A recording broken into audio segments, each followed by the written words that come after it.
Zani, the Montelli bodyguard, is finally out and your damage potential is off the charts. Still, with your unique kit and inherent need for Spectro fragile teams, she can be quite difficult to handle and play optimally. Fear not, however, as I have created a detailed guide to Zani for you to either decide whether or not you should add her to your arsenal or improve your playstyle with her. Starting off with the kit breakdown, Zani is a gauntlet Spectro DPS that scales off mostly with heavy attacks and Spectro fragile damage. Her basic combo is as simple as it gets, with the only difference from any character released before being the addition of an extra attack, depending on Zani's animation. After the third basic attack, or the basic attack after casting Resonance skill, you can either immediately cast another basic attack to finish off your combo, or let Zani sit on her chair, literally, and then throw it to the enemies before finishing her basic combo. It's useful for faster fort regeneration, but that's pretty much the only aspect of its usage. As for her Resonance skill, Zani will guard herself with her weapon / shield, and in case an enemy attack comes at her at the same time as the Resonance skill is cast, she will nullify the attack and retaliate. Otherwise, she will decrease the incoming damage and again launch an attack. If her forte bar is full, her Resonance skill gets an enhanced version, in which the same things applies with her regular skill, but she will deal more damage and apply Sunburst, a buff that will apply Heliacal Ember on the target and further increase the Spectro fragile damage Zani deals for 14 seconds, not fading away even if she switches out. Remember that this not only increases Zani's damage, but it's the only way of triggering the Eternal Radiance set effect before she starts actually dealing damage, as the Heliacal Embers counter the Sonata effect of Eternal Radiance set. On the topic of Heliacal Embers, these are stacks Zani applies mainly after a character inflicts Spectro fragile on the enemy.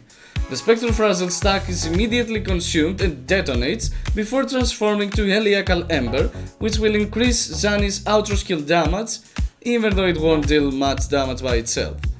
Aside from that, however, when a Heliacal Ember is inflicted on a target, Zani will accumulate Blaze, the thin line beneath her forte bar. This is very crucial for her kit, as it will let her unlock an extra heavy slash during her enhanced state, as well as amplify the damage it will deal with that. So, everything we have covered so far leads to this moment: Zani casting her Resonance Liberation. Once she casts it, she deals minor damage to the enemies up close and enters her enhanced state, increasing her blaze limit to 150, as well as receiving 50 blazes.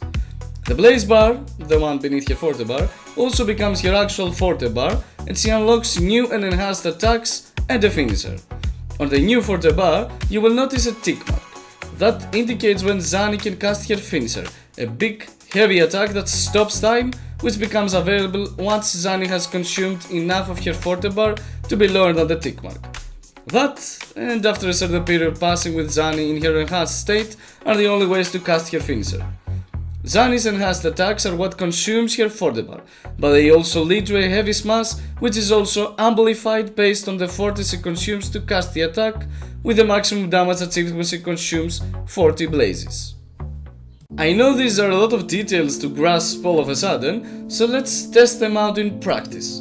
Let's split this into two parts, one with Phoebe and one with Spectro Rover, as they have some distinctive differences when Zani is played with them. A user rotation with Phoebe goes as follows. Start off with Zani by hitting the enemy with your Resonance skill and a few basic attacks to accumulate a little forte before switching out to your support. With your support, finish off their kit as normal and buff your whole team before you switch to your sub DPS, this time being Phoebe. With Phoebe, first press your Resonance skill, then enter Confession mode with a long press of your Resonance skill and then cast your Resonance Liberation. Follow up with your Echo skill and 2 heavy attacks, which, by the way, can also be animation casted at her third attack, and by that time, Zani will have accumulated a total of 100 blazes. When you switch off to Zani, the first thing you want to do is perform an enhanced Resonance skill to toggle the Eternal Radiance set and get the Sunburst buff. Then, cast your Resonance Liberation and you will notice that her forte is full, as she acquires another 50 blazes with her Liberation. Always start with Resonance skill and then follow up with basic attacks, and when her basic attack glows, launch your heavy smash and repeat until your forte is exhausted. At that point, Zani can cast your finisher for additional damage, and you can then switch off to your support and repeat the whole thing. If you like the video so far, please leave a like and subscribe, as it helps me bring you more detailed guides like this one. Now, when it comes to Spectro Rover, things get a little trickier. Though undoubtedly a good sub DPS for Zani, they need a little more skill to be executed as best as possible. Similarly to before, you start with Zani and fill up a little bit of your forte to be better prepared for when her turn comes. And then you switch to your support, with whom you, once again, try to complete their part of the rotation as usual. When you're done, switch off to Spectro Rover and fire the Resonance Liberation away, then do heavy attack followed by basic attack, and since forte bar will be full, cast the Resonance skill to accumulate the maximum Frazzle stacks, which will become Blaze stacks for Zani. When Concerto bar is filled, switch to Zani and again fill up your forte to cast your enhanced Resonance skill to get the Sunburst buff first. Then, cast your Resonance Liberation, and as you will unfortunately notice, Zani's forte bar will not be 100% filled. This happens because Rover gives her a total of 60 blazes with her kit, which are not enough to fill their forte bar together with Zani's Liberation. Still, what you can do here is continue with Zani's kit as normal, and by the time you launch your first heavy smash, switch back to Rover and inflict as many Spectro Frazzle as possible, which will then be converted to blazes. Zani will still be in her enhanced state once you switch back to her, but she will have more blazes, extending thus her damage with your second and final heavy smash. Complete Zani's rotation with your finisher and then switch back to your support to repeat the rotation. Moving over to Zani's builds, there are some interesting aspects in that part as well. Zani's best echo set is Eternal Radiance, as it gives her 20% crit rate after triggering it and a total of 37% spectral damage bonus, including the passive stats from the top echoes she has. Now, for your actual echoes, Zani performs better with 3-3-4-1-1, a much different sequence than other DPSs. That's because the new Eternal Radiance 3 cost, Capitanus, gives her both spectral damage and heavy attack damage bonus, which are both attributes her whole kit scales off. For maximum damage, aim to have 3 costs with spectral damage bonus, a 4 cost with crit rate or crit damage depending on the weapon of your choice, and 1 cost with attack percentage. For your substats, aim for crit stats first, then attack percentage, followed by heavy attack damage bonus.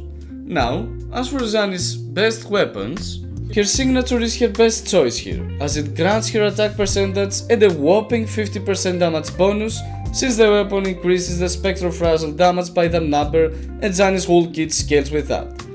What's more, it even ignores the enemy's defense by 8%, which, while not actually a big buff, it's still great. Tragic Comedy is surprisingly Zani's second best choice for a weapon, as it provides a hefty amount of heavy attack damage bonus and it is triggered easily, making it a very viable option for her. Unfortunately, from there on out, while she does have some options, the damage drop is kinda significant from your first two options. Verity's Handle is a good weapon because of its stats, but its skill is somewhat useless to Zani, and the same thing is true for Abyss Surges, the standard 5-star weapon. For more free-to-play options, the Legend of Dragon Hero is a good option as well, as it will buff Zani's attack a lot, especially since it will be easier to have it at R5. The same thing is true for Celestial Spiral as well, though this will be a little harder to get it to R5 as it isn't craftable. Lastly, for Zani's best teams, there are actually 3 viable options as it currently stands.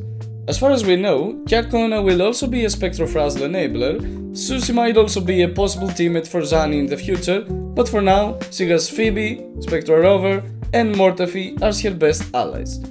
Phoebe is the most obvious choice, as it gives her the maximum blazes Zani needs to unleash her enhanced state in full force, then Spectro Rover, who again fuels her enhanced state, but just at the lower level than Phoebe, meaning that it will require a little more skill to squeeze out the maximum damage.